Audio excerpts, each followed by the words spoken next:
Hello, everybody. Welcome to the webinar. We're going to give people just another minute or so to log on.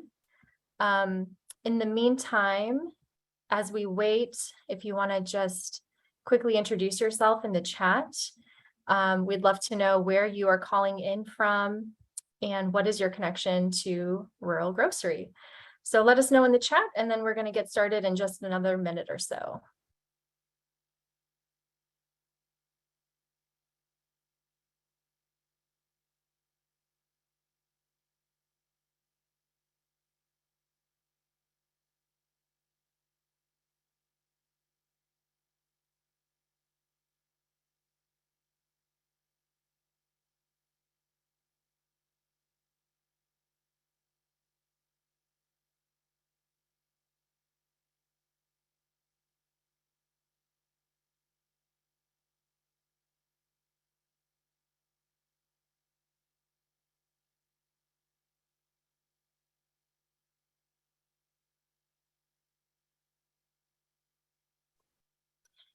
All right, well, let's go ahead and get started. I know some folks might still be jumping on. Let us know in the chat where you are calling in from, what's your connection to rural grocery, and we're just going to go ahead and get started. So welcome everybody to today's webinar in the Rural Grocery Succession Planning monthly webinar series. My name is Erica Blair. I am a program manager with the Rural Grocery Initiative at Kansas State Research and Extension. We work with communities all across Kansas and across the nation to support locally owned rural grocery stores. And we're very excited to have you joining us today. Part one of this webinar series covered a lot of the nuts and bolts considerations for business transition planning. You can find all of those recordings at ruralgrocery.org. And now we are in part two of this webinar series where we're looking into various grocery ownership models. And this is because business transitions often create opportunities for partnering with the local community to keep a grocery store alive. Next slide. Before we dig into today's topic, I just want to give a quick background about the webinar series. These webinars are hosted about every month throughout 2022. And it's really a continuation of the Keeping Groceries Alive webinar series that we hosted last year. So go ahead and check out that webinar series for additional resources and additional case studies related to succession planning. What we want to do this year throughout 2022 is again highlight different resource providers who can help you through this process, identify key considerations, present different options, and share examples of grocery business transitions. Business transitions are all unique and they look different in every situation, so we want to learn from others' experiences, other people who've gone through this process. So once again, you can find those additional recordings and resources at ruralgrocery.org. Next slide. So now I want to thank our sponsor, the Ewing Marion Kaufman Foundation, for making this webinar series possible. And then I have some quick housekeeping items. So this webinar is being recorded, and you can find all of those recordings at ruralgrocery.org under the events tab. And then we also will have time at the end today for question and answer. So if you have questions during the presentations today, please go ahead and ask them in either the chat box or the Q&A box. And we will be monitoring those questions, and we'll have time at the end to answer those. All right, so with that, we're ready to dive in. Today's topic is worker cooperatives. We're going to be looking at the different characteristics of this ownership model, talk about how do communities decide if this is the right fit. And we have some incredible speakers with us today. I'm going to post a link in the chat so that you can read their bios. But first, we will hear from Melissa Hoover. who is the executive director of the Democracy at Work Institute. And Melissa is going to provide kind of a high-level overview of worker cooperatives. What are the benefits? What are the drawbacks? How does this tie into business transition? And then we're going to hear from Rob Brown, the Director of Business Owner Solutions with the Cooperative Development Institute, who's going to share how one grocery store in rural Maine transitioned to this ownership model. So with that, I am going to go ahead and turn it over to our first presenter, Melissa Hoover. Hello, hi everybody. I'm so happy to be here. I haven't spent a lot of time giving the context and framing up the problem because I'm assuming you're sort of framing up the problem that worker cooperatives can solve. I'm assuming you're mostly familiar with it, but I'll just take a quick second to say we are increasingly seeing worker ownership and broader other forms of employee ownership used as a way to for owners to exit their businesses, as a way to keep businesses open, keep them, people employed, and keep them delivering goods and services to communities that otherwise would totally lose access to those if the business closed.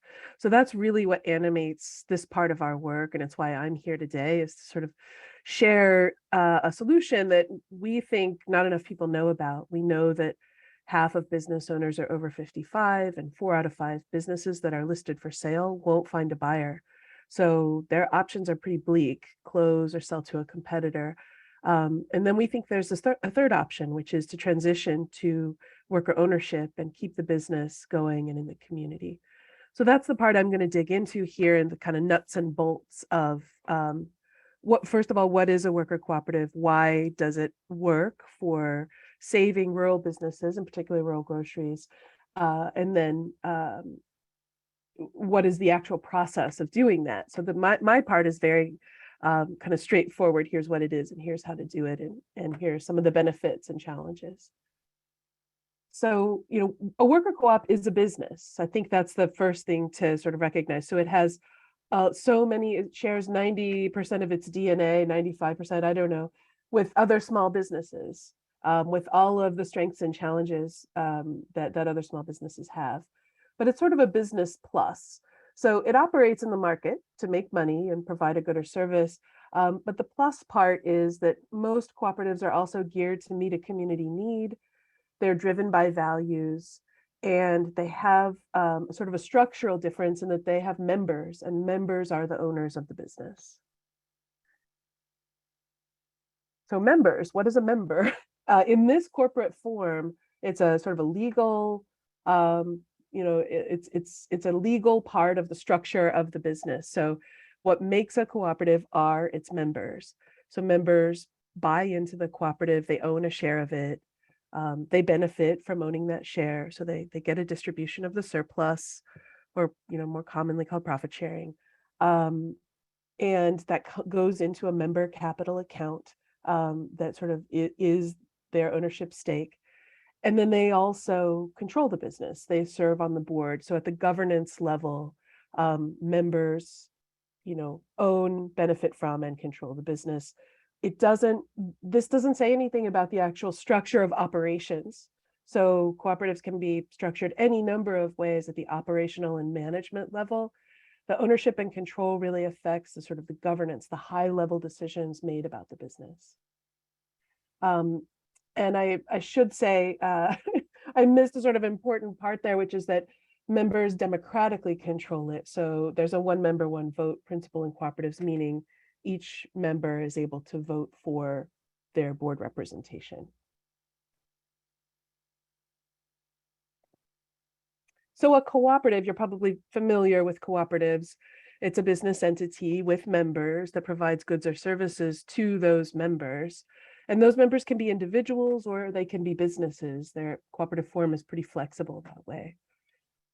So a worker cooperative is a flavor of cooperative in which the members are individuals and they're the people who work in the business. So the worker cooperative employs its members, and the sort of its primary purpose is to provide jobs to those members. It does also provide a good or service to the public, but its function as a cooperative is to serve its members, which is to say the people that it employs.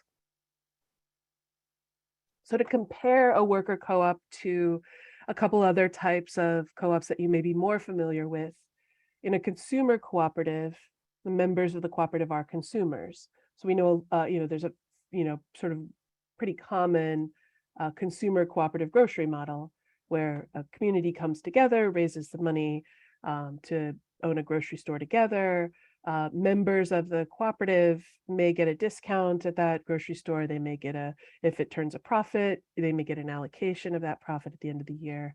The nature of their relationship to the cooperative is that they are members because they buy things from it. Producer cooperative or agricultural cooperative is similar. Individuals or farms or sort of entities may be members of the cooperative. They produce things that the cooperative sells, and it may return surplus to them if it and there are cases in which a producer cooperative also does value-added processing. I mean, the agricultural co-ops are one of the larger sectors, so I'm assuming, especially in the rural space, folks are familiar with that, and some of them are very large. And the nature of membership there is because you're a producer and the cooperative is serving you as a producer. In a worker cooperative, the nature of the relationship is that the workers are contributing labor to the co-op and it's paying them for that labor, both as employees and then down the line with a distribution of surplus if the business is successful. So just want to put it in a little bit of context for things you may have heard of, and point out the ways it's a little bit different. So when members are workers, it does mean something a little bit different for the sort of the way the cooperative functions, and we'll get into this in the when we talk about particular instances. But essentially, if you're working for the cooperative, you make a wage, you're covered by employment law. You're an employee as you are of any other small business. But the double plus part is that you get a share of the profits. And similarly, when members are workers, there may be management just like there is in any other small business, but the plus part is that workers then participate in governance. They may sit on the board and they may elect the board. So at the sort of higher level, that's the member participation. So when we're talking about an existing small business that wants to transition from a sole proprietor or family ownership to shared ownership model like worker cooperative, which may also be called employee owned, there is a fairly standardized process. It varies depending on who you're working with and the nature and size of the business, but our field, the worker co-op field, and more broadly the employee ownership field, has developed some tools to support this business transition from privately owned to shared ownership, and it involves these 5 stages.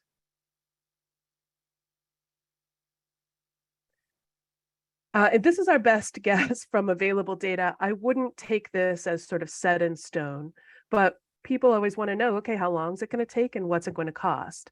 And so we've tried to put together a little bit of a guide that, without being misleading, I want to say any of these stages can take much longer or much shorter than what we show here. This is sort of an average, and again, our best guess of what it looks like.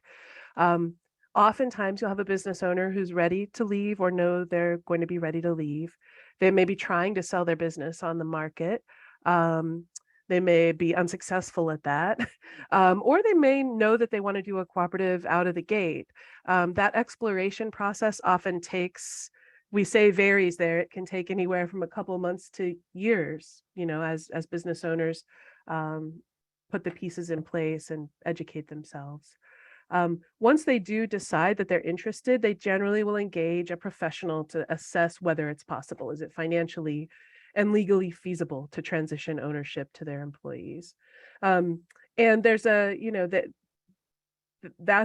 initially there's a set of questions, and we can review some of them that help selling owners assess the feasibility. And as it gets further into the process, it's a lot about the financials, the financing of the deal, due diligence around that financing, probably a little bit of assessment of the culture and kind of ongoing operations of the business to see if shared ownership is a fit. And once you're in that phase, it actually can move relatively quickly, as they're pretty standard approaches. After assessing whether it's feasible, if you move to the next stage, and I will say it's a very broad funnel. We start out with, thousands of explorations down to hundreds of assessments, down to dozens of, structure, and the ones that sort of finally complete. It's a very small percentage of owners who explore the idea. That's what it looks like right now. We're hoping, obviously, that there's greater yield as more people know about this, but right now we are trying to sort of spread the word as broadly as possible, knowing that a lot of people need to look into it in order for a few to end up converting. So the third stage is structuring, and that's really where you set up the financing for the deal. You decide what the legal structure is going to be, how governance will intersect with management, what membership rights are. So it's both financial and legal, and that's essentially where where it's comes to be set in stone. If not in stone, at least the structure is set up and loans are taken out and all of that stuff is determined. The completion, sometimes things can drag out, due diligence. You may complete in phases. A core management team might buy in first, and then more workers buy in as they see that it works. So that's part of sort of structure and complete sort of go together. And then after, we like to say, like, actually doing the transition, finalizing the conversion to a cooperative is really just the beginning. You're really looking at a bit of investment after that to help train people on how to be business owners and how to make wise decisions, how to get along with each other, to support the business's growth in the market, just like you would any other small business. So there are technical assistance providers out there who specialize in exactly these steps of support. And as it tracks to sort of more people explore than complete, there are a lot of providers who can help business owners generally explore. And then it gets increasingly specialized as you sort of go through the process. So I'm not going to go through this transition checklist in detail. I just want to sort of flag that it exists. And this might be one of the things, those of you all who work with rural grocery owners or who are yourselves rural grocery owners might want to take home as a sort of a takeaway from this webinar, is you could begin to visualize how it's actually going to happen by going through this checklist. There are also readiness checklists that we can provide, like, is your business ready? Are you ready as a business owner? Is your workforce ready to take over? And if not yet ready, how do you get there? So this is, in the assessment phase, in the exploration and assessment phase, we provide these kind of materials to, really broadly, so that people can get comfortable with the idea and understand whether it's for them. So is it the right fit? It's not the right fit for every business. So we think it's the right fit for a ton of businesses. And in some cases, it's the only fit. So you make it the right fit. But really kind of the ideal conditions for conversion to cooperative ownership are that the business owner really wants the business to last beyond their time as owner. The jobs, the community benefits, maybe it's a model example in that industry. So there's a sort of a legacy question there. Does the owner have a legacy and want to protect that legacy? In many cases, then this will be the best vehicle for that, because people who have been involved in building it and outside buyer, there's really no guarantee that they will protect the legacy or even keep the doors open. The second kind of positive indicator for whether converting to cooperative ownership is the good fit is if the business owner really believes that an ownership culture, with all of the rights and responsibilities and risks and rewards that come with that, can reinforce the value of the business. We have tons of data showing that that's true for high participation workplaces, that they have greater productivity, better job quality, better retention of employees. But that has to be one of the goals of the business, and it needs to be able to make that connection for it to really be, for those benefits to really be realized. And then the third indicator of a good fit is that the business owner sees a shared value in the business between themselves and their employees, right? And that the benefit that in the business owners, we're not arguing that business owners will have to take a discount on the price always or necessarily, but there has to be an interest in employees as valuable owners of the company. If the business owner is simply looking to maximize their compensation from the deal, and an outside buyer can do that, that might be the right pathway to go. But if the business owner sees some real value in the employees owning it, and is willing to share some of the value of the business in that way, that can be a good fit. So those are the positive indicators. Let's look at sort of the other side. What needs to be in place for it to actually work? So I would say the positive indicators are things you can assess pretty early on. Is the owner keyed to in that direction? But then when you get to the sort of assessment phase, and this is probably incomplete, and I look forward to Rob filling in with his story about some of the things that do need to be in place and what doesn't need to be in place and what happens when it isn't. But from our experience, sort of what needs to be in place, there needs to be some kind of management continuity. If the owner is the only manager and the only person who knows anything about how the business is managed, that's a bit of an uphill battle. It's not out of the question, but if there is currently a qualified manager or a pool of talent or a desire to recruit and train in advance of converting to shared ownership, that's ideal. Workers need to be interested. We don't expect 100% of the workforce. It's a risky proposition to co-own a business. And you'll have early adopters, skeptics, the whole gamut. But somebody within the workforce needs to be interested, in fact, a critical mass, in order for a transition deal to happen. Thirdly, this may seem obvious, but I want to say it, the business needs to be viable. Transitioning to shared ownership is not a silver bullet if the business isn't working out. And it's, there's some ethical questions about selling an unprofitable or weakened business to anyone really, but especially to the employee base. So worker ownership isn't going to solve those things. And in fact, there may be some initial costs and, need to do training and things like that. So the business does need to be a going concern and into the future.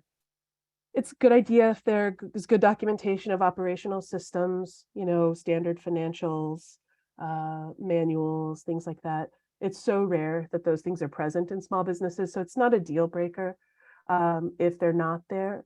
But it's part of the sort of ideal set of readiness that for instance, you can have produce a clean financial report. The books are disentangled from the owner's other financial interests, and that some systems are documented for handoff. And then finally, it's ideal if the business is loan ready, meaning, it can produce those financials, it can produce an analysis, it can be valued. A business valuation can be performed based on available information. And this is not always true, but very often the seller in the financing package for these transitions, when you're selling the business to employees, the seller does finance a portion, they hold a note. And that's for both financial reasons and cultural reasons. It helps the seller stay connected and keep some skin in the game and an interest in the success of the business.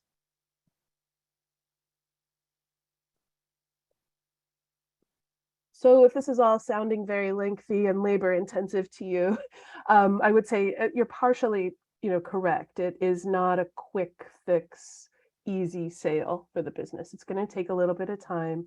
You saw from the stages, probably at least a year, oftentimes more.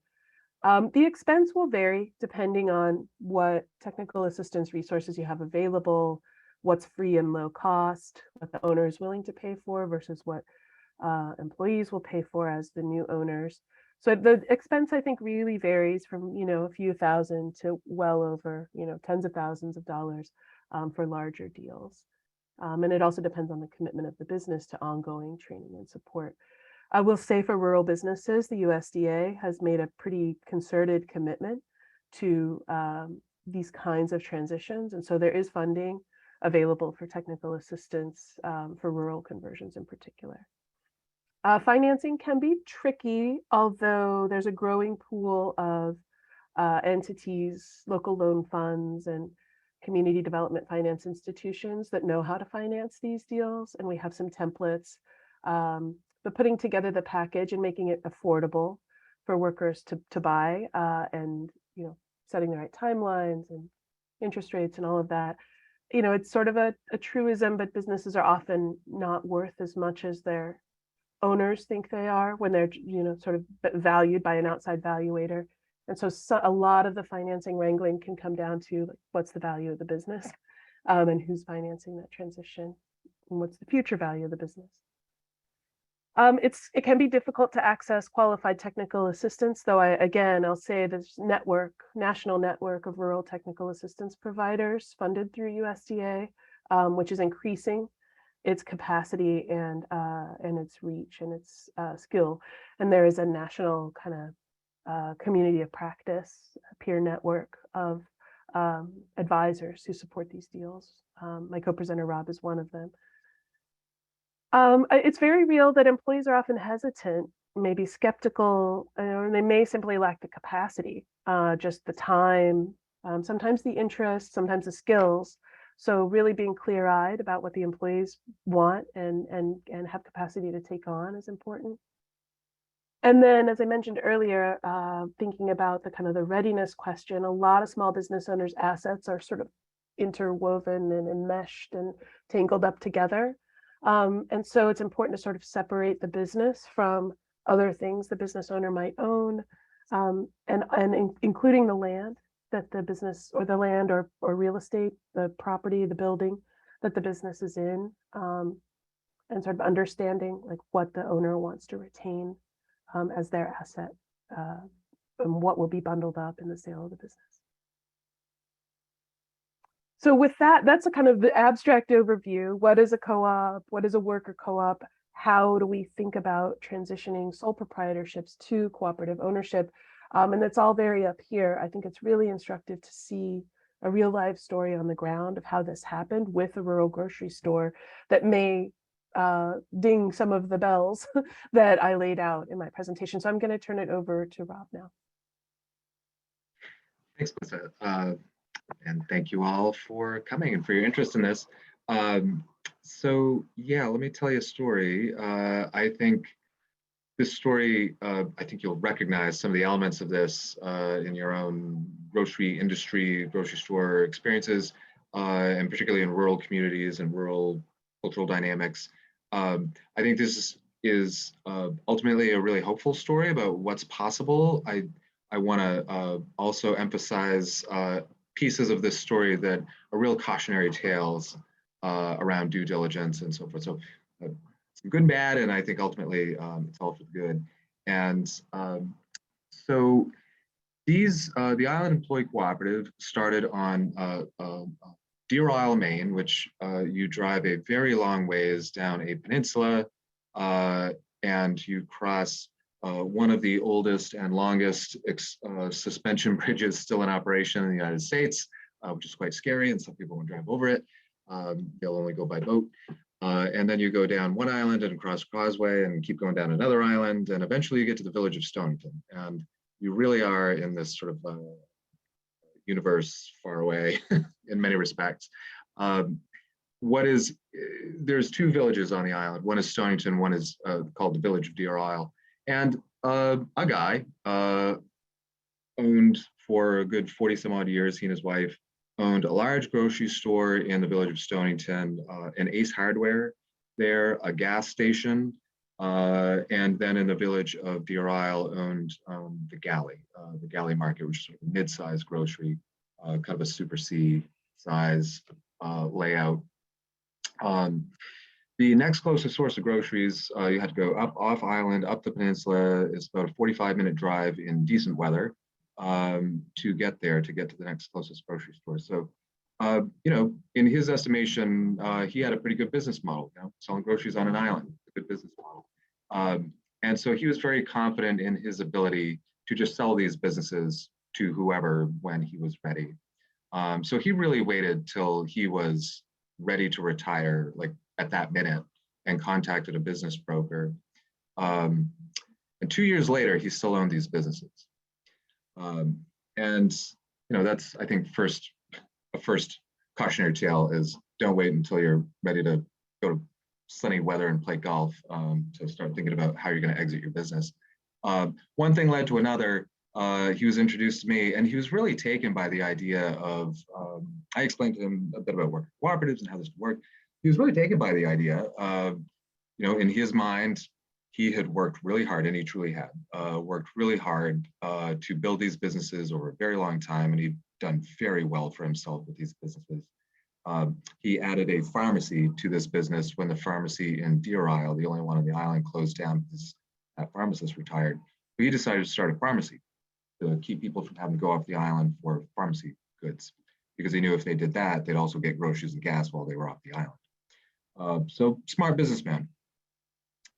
Next slide, please. As I said, the village of Stonington, the lobster industry is by far and away the backbone of the economy and culture of this community. And the backbone of the economy and culture of the lobster industry is the Stonington Lobster Co-op, which is the largest, by far and away, the largest and oldest lobster co-op on the coast of Maine. So all the lobstermen don't get along that well out on the water, but they certainly know they need to get along well and own their working waterfront together, or else none of them will be able to get their product to market. So lobster runs this town. And so they had some interesting insights into cooperatives. There's also throughout the country, but in New England, in the Northeast, there's the Associated Grocers of New England, which is like a purchasing co-op for independent grocers. So long-standing relationship. They were actually the second largest account in all of the Northeast for Associated Grocers of New England, these stores. So they understood a little bit about a few cooperative models, and they, you know, because of this. So next slide. Just a quick overview of the transaction. Obviously we're talking about grocery and retail. We did this in 2014, so it was the summer of 2013 when I sat down with the owner. You know, for cautionary tale, I guess, is don't rush it. A year, it was less than a year before we were sitting at a transaction table, and that was too fast. And a few things got overlooked. But it was a large amount of money. It was very complicated how we pulled it together. It was a total loan amount of $5.6 million. Those workers, as Melissa mentioned, they're buying a share. They're buying into the corporation, an entity, the cooperative. They all paid $7,000, but obviously they're grocery workers. So nobody had $7,000 laying around. So we do that through a payroll deduction. And this was hard for them to imagine, but this deal was so important to the community, and this was one of the largest employers in the community. It mattered not just to them because of their jobs, and admittedly, there are limited employment opportunities on this island. If you're not in the boat industry, boat mechanic, maintenance, servicing industry, or you're not a lobsterman, or a few other things, there's no real employment opportunities here. So these are jobs for people who really didn't have a lot of other options, certainly in the community, and a lot of them. And also there was a community aspect to it. So it wasn't just the self-interested, oh, we could save our jobs here. It was the community preservation aspect, the community development aspect of it is like, we got to save our groceries, and we're the best ones positioned to do it. And that's because they knew that in the 2 years it was on the market, there was one offer for it, and it was referred to as an insultingly lowball offer. And the person who made the offer made clear to the seller, the previous owner, that he was going to lay everyone off and they'd be welcome to reapply for their jobs if they wanted. And that's a tactic. Reset wages to minimum wage basically is what that does. And peel off your older and best paid and also best experienced workers. So that truly offended the sensibilities of the seller. Melissa talked about the sense of legacy, and that mattered here. The money mattered a lot, but that sense of legacy in such a small, rural, remote community, he truly believed that he would never be forgiven by the community if that happened. So that was also a high motivation for him, was just this sense of legacy and doing something that seemed so self-evidently good for the workers in the community, and preserving the local ownership and local control of this business in a way that truly preserved the jobs. So there were about 62 employees. I think that's low. I think there were high 60s, but quite a few. About 2/3 became worker owners. I'm not sure if Melissa touched on this, but in these, I've never done a transaction where 100% of the workers became owners. It's usually somewhere between half and 2/3, a few times more than that. But so it's normal for not everybody to feel this is the right path for them, and that's fine. So about 2/3 did that. We had 5 different lenders involved in this. I'll get into some of the details of that in a minute. But next slide, please. As I mentioned, there was some starting understanding, and I really tried to play to that. And I think that is part of this work, is how to talk to the audience that's right in front of you. And these folks certainly knew what the Stonington Lobster Co-op was. There isn't a family on the island that doesn't have multiple members who are not members of the Stonington Lobster Co-op. It's that the industry is that pervasive and dominant. And they get how it works. And it's a lucrative cooperative. It brings quite a bit of capital patronage to profit sharing to the local community from its operation. I mentioned Associated Growers from New England. There is a food co-op. I don't think this community understood much about that food co-op, but it was up on the peninsula, and they understood what it was. It's a long-standing food co-op in Maine. So they kind of got the consumer co-op aspect. I'll talk more about independent retailers in a minute, but also just the idea of local government. I do like to use that example and see if it doesn't stick. In small towns, people serve. People serve on planning boards, select boards, school boards. That's what you do in a small town, because somebody's got to do it. And so I always probe for that. And I found the people who had served on the select board a few times. I found the people who served on the school board. I was like, you've got experience, and we need it. You understand what a board is and how to hold a meeting, how to take a vote.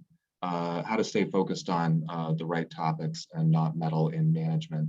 So I played to that a bit and found a few people who had some good experience in local government on local boards. And these were good experiences.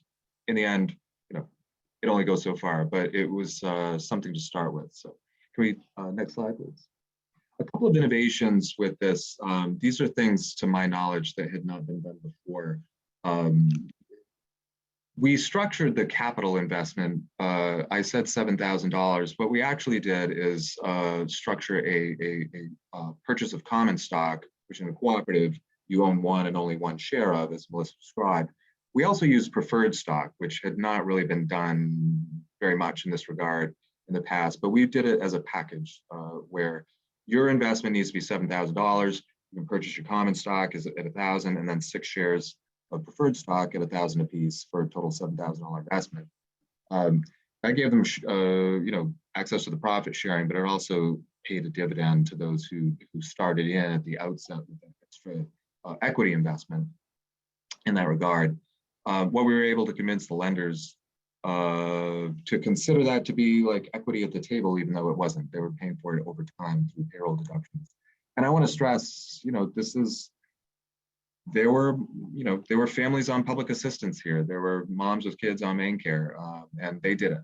They viewed this to be important enough to themselves and their families and their community that they found a way to prioritize this investment to preserve these businesses and their jobs. So I know $7,000 sounds like a lot, and it is, but this was important to them.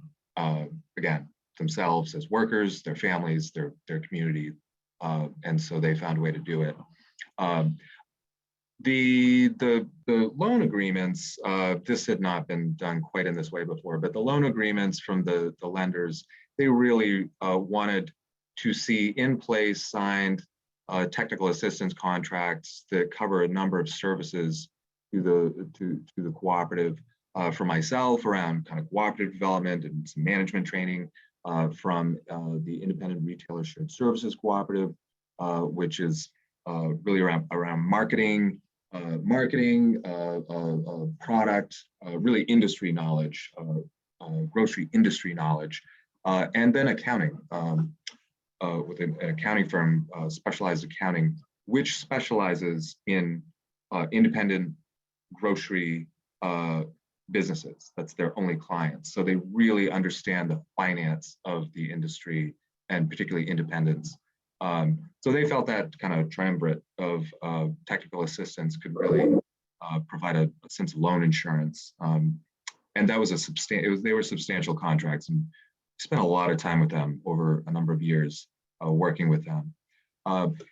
In this instance, because of the nature of the company, this was, again, to my knowledge, the first time that the IRS 1040 rollover was used by a worker cooperative conversion. And that is an opportunity for a seller to shelter their capital gain, shelter their proceeds from any capital gains tax in perpetuity if you structure it right, but certainly to defer them for a long time. And in this instance, it represented an extra, net $1 million to the seller in avoided capital gains tax. So, to say the least, he was skeptical when we described the possibility, but we helped him find a good advisor, and they walked him through, and certainly was happy with the result afterwards. One other thing we did is we just really looked to the existing workforce development system to provide some robust out of the gate training opportunities. And again, this was a first for our on-the-job training programs, OJT. We got a substantial grant from the community college system for something they'd never done before, which normally OJT is like, I bought this new piece of machinery and I need 5 people to run it. Can you get me that? There's a group of workers who just bought a whole retail empire and could use a wide variety of management and leadership and entrepreneurship and finance trainings and so forth. Can you do that? And we had a couple of instructors that spent a year paid for with OJT money, working with them, mentoring management. It was really effective, and they were very excited to do it, the community college system. A little nervous at first because they never done anything like it, but they were very happy with how that turned out. So, next slide. Some of the challenges, no matter how much you try, sometimes things don't turn out as you hope they do. There was a problematic culture with the previous owner. He really ran everything and ran everyone. So there was no leadership outside of the seller. There was no, not in a formal way. There was a lot of informal pecking orders going on, but which can be even more toxic. But there was not an explicit leadership bench that had been built, and that became very problematic over time. They just didn't have the entrepreneurial experience. Wide variety and complexity of business here. The gas station, grocery, Ace Hardware, craft stores, a pharmacy. And that just caused a lot of, took a lot of time to work through. The owner wanted out. They wanted out. They were very ready to go, and let us know that daily. So that created a sense of pressure that was hard, made the deal a lot harder than it should have been. There was no upfront employee equity. It was expensive. We were buying real estate. We were buying everything, all the inventory, the goodwill, enterprise value, and so forth. This had not been done at this scale. So we didn't have models to look to and like lessons learned to pay attention to. And because it was quite rushed in transactionally, we just really had to take a leap of faith and believe that we could build the culture parts after the conversion. Some of the parts that Melissa said, look out for this stuff or start working on this stuff in advance. We didn't have the time. And another thing that was really problematic, the hours of operation. The two grocery stores were open from 6 a.m. to 9 p.m., 7 days a week. So getting people together to do work together was really difficult. So next slide, please. These were some of the partners, just to give you a sense. And in this is a great deal of strength. As I like to say, nobody better try doing any of this stuff on their own. But there's also a weakness here, which is in such a big partnership, somebody has to really step up and take a lead. And I think this may have been a scenario where if everybody's responsible for everything, nobody ends up being responsible for anything. And there was a fatal flaw that was overlooked that I'll get to in a second. But there was our organization, Cooperative Development Institute, the Independent Retail Shared Services Cooperative, Specialized Accounting Services. I mentioned them. The three lenders, National Cooperative Bank, Cooperative Fund for the Northeast, and Coastal Enterprises Incorporated. Associated Grocers for New England was both their supplier, but also a lender. They had never done anything like this before, but they did a inventory loan to cover that portion of the deal. And they were able to take first position on that inventory, but nothing else. And then we worked with the Small Business Development Center advisors who helped do a great business plan, do some financial modeling and so forth. So, lots of partners. So next slide, please. This is just to give a sense, a visual of sort of how that debt broke down. Because of the 1042 rollover, we're like, okay, we did this for you. You need to step up. We got him to increase his debt. He reduced the selling price by $250,000 and increased his second position debt by $500,000. So that was, we all did better by that piece of public policy that helped. And next, please. So just the thing that, the problem here was these people knew grocery and retail, and they were very good at this. They knew the average tenure of these workers was 24 years. So that says both things good and bad about rural economies, that they had worked in a grocery store for 24 years. But what they didn't know anything about was the pharmacy. And within weeks of this deal being inked, the pharmacist walked, and all of a sudden everybody realized nobody put the pharmacist on a contract. So they had a pharmacy with no pharmacist. We scrambled to hire contract pharmacists. 6 months later, that pharmacist opened his own pharmacy a mile down the road. We struggled to hold on to the pharmacy for another 6 to 8 months probably, and then had to shut it down. Best decision, great business decision. It allowed them to refocus on their core strengths and what they know the most. But you then had a balance sheet with a defunct pharmacy on it that they couldn't quite ever get out from under in terms of like debt service coverage ratios and such. They borrowed the money to buy it, and it needed to be paid back one way or another. So in 2021, there is a new bankruptcy provision that was passed in the Bipartisan CARES Act that was very unique, untested, but it was really designed for businesses who through no fault of their own were losing it. And it allowed a bankruptcy provision where everybody took a haircut, but nobody lost their shirt.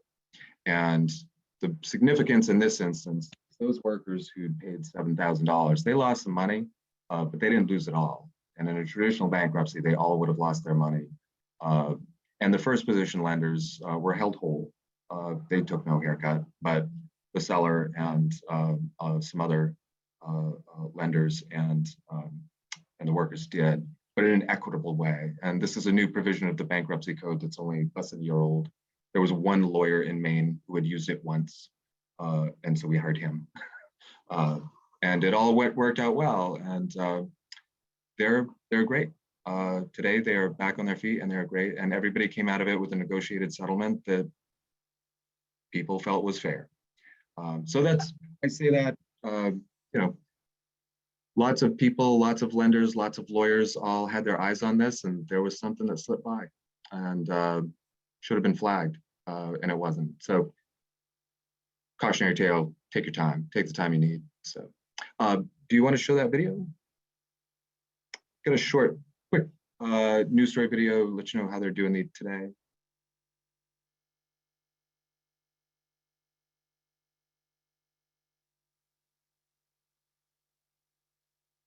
Owned in 2014, Spencer Roberts reports.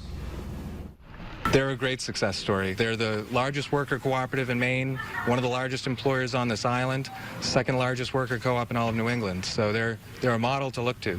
Burnt Cove Market, V&S Variety in Stonington, and the Galley Grocery in Deer Isle are all part of the Island Employee Cooperative. We bought the business July 11th, 2014, and at that time I went over to the hardware store next door. I was the manager there for about a year and a half. Les Weed started as a part-time cashier before the company was a co-op. Now he is Chief Operating and Financial Officer for the IEC. He says the excitement and passion employees felt after taking over helped them overcome challenges. We have a really good management team behind us, a board that's really learning how to govern a business instead of getting lost in the day-to-day operations. We're doing better this year than we did last year. Last year was better than the year before that. So we're heading in a direction that's really positive. Senator Angus King toured the co-op as part of a trip to get a better sense of the local economy. The old Maine General Store. So it's pretty cool. I was talking to a lady in one of the stores down the road who had worked there for 20 years, and now she finds herself on the board of directors. It's a whole different view of the business, and it's the important thing is though it kept these stores here, kept them essentially locally owned, and keeps them providing services to the community. The IEC employs more than 60 people, and Weed says they work hard to provide business skills and advancement opportunities. As long as we're offering those kind of opportunities, I think it helps set us apart from places that aren't worker-owned. The driving goal is we're all in this together, and we're only as successful as the other person. Spencer Roberts, WABI TV5 News, Stonington. So there. Thought we'd end on a happy note. And that's the story of the IEC. All right. Wow. Thank you so much, Rob. That's just an incredible story. Lots of, it's a success story with also plenty of lessons learned. And thank you, Melissa, for, teeing it up and providing that kind of foundation for us to understand, the ins and outs of worker cooperatives. So we have just a few minutes now for questions. So feel free to post your questions in the chat or go ahead and post them in the Q&A. I want to start off with a question. This can be either for Rob or Melissa, but in the example that we just heard about, there were around 60 employees, right, of this worker cooperative. So I was that seems pretty high. We might not typically see that, or we might not often see that in rural communities. So is there sort of a threshold for the number of workers that need to be employed at the business and members of the worker cooperative for it to be successful? It is high. The average size, I think, of a worker co-op in the US is 6 members, and they range everywhere from 3 to 2,500, with most of them clustered around 10. I don't think that there's so the threshold is 3. It takes 3 people to make a cooperative. 2 is a partnership. I think it's primarily a business and organizational question, like how many people do you need to actually run the business is, I think, the North Star there. But Rob, do you have a different take on it? I think it's a cultural question. And by that, I mean, how many people, if you're in a workforce of whatever size, what percentage of people in that workforce do you want to be part of an ownership group, a cooperative ownership group, to make it feel like true broad-based ownership, like it's enough to impact the culture of the place, right? If you've got a workforce of 60 and 5 or 6 of them form a cooperative, like that's not a cooperative, right? You're not going to impact the culture in a great degree in that regard. But if you're a workforce of like 8 and 4 of you are, right, then yeah, you can have a lot of influence. I mean, we just did a transaction that is that, right? There's 8 employees, 4 of them are forming the cooperative, frankly, because 2 of them are older than the seller and need to retire, right? So, they have a growth opportunity to bring in some younger people. So I think it's a cultural question about the community, the business, the community of workers, and what the culture of that community is going to grow to. Mm-hmm. The way Rob is answering it makes me realize actually 2 questions there. One is, how many people do you need for a cooperative? And the other is, what percentage of the workforce do you need as a cooperative? Yeah, that's kind of what I was getting at. I view it more as a percentage question. Yeah, and I tend to agree with that. Mm-hmm. Yeah. And the one thing that I kind of picked up on throughout this conversation is just kind of we heard you echo themes that we've heard throughout the webinar series, like it can be challenging to find a buyer. Don't wait till the last minute to make a plan to exit the business. There are a lot of people already in your community who have these different transferable skills and experiences that can help make this transition possible. The other thing that we've heard throughout the webinar series is kind of this importance of the owner who is transitioning out of the business playing a role in making it go smooth. Maybe it's through mentorship or something else. So do you have any best practices or suggestions on how owners can make this transition smooth? Yeah, you just identified it. And they can play a number of different roles and for varying lengths of time. But it could be anything from the selling owner who was the CEO or general manager, like just remaining the CEO or general manager of that business for a year, a couple of years, 5 years, why not? Why not get the ownership transition done with while keeping your hands on the reins and building the capacity to take this over to the next level? Sometimes there's relationships where that's not advisable with workers and with owners, but generally that's my hope. That's what I'm looking for is let's do this ownership transition, and then you keep your hands on the reins for a year or 2. Give us time to work on governance, and let's make sure we have a really solid next gen management structure, team, person, whatever that may be. And that phased, like to treat those as truly distinct transitions. Like, let's figure out the ownership, let's get that done. Okay, let's work on some governance, let's take our time, learn some good habits, baby steps. Let's get the management in place. Let's make sure that's solid. You're not going to skip a beat if you do that. If you take your time and phase things in like that, you're very unlikely to skip a beat. Mm-hmm. Yeah, very good advice. We did receive a question from Regina, who said, I worked in economic development in cities. There was no information or assistance to business owners regarding succession. We've heard that as well. Do you know of any organizations or governments that outreach to promote succession planning, including worker cooperatives?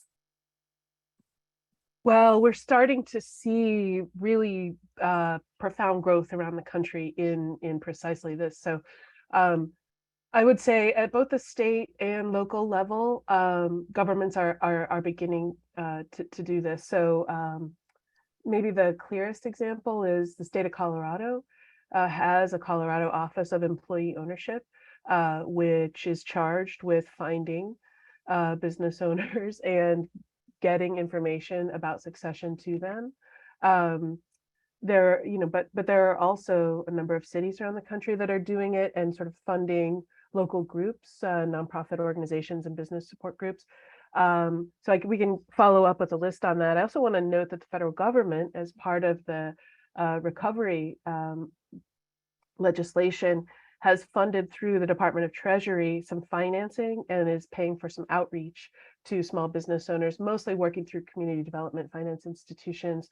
But we anticipate partnerships with state level agencies that are getting funded by Treasury.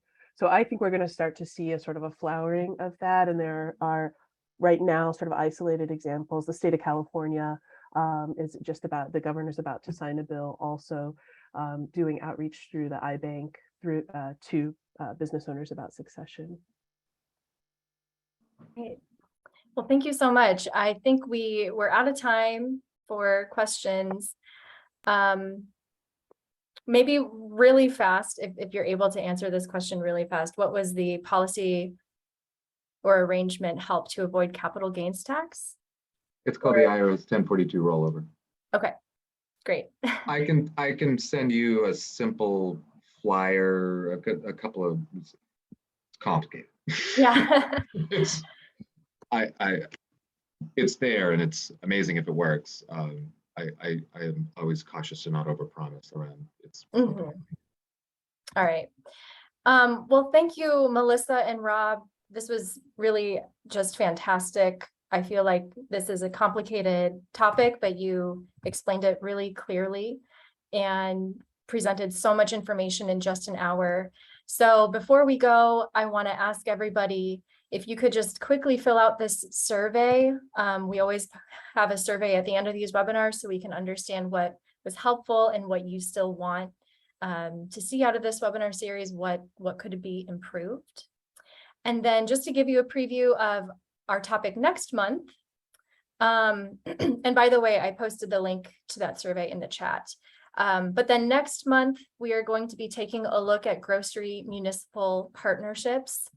So what are the different ways that grocery stores can partner with their city or county governments? And we've seen examples of municipally owned grocery stores, but there are also other tools available as well. So we're going to be taking a look at that, exploring those options next month. Thank you all so much. Again, thank you to Melissa and Rob. Thanks to everybody in attendance today, and we will see you next month. Take care. Thank you.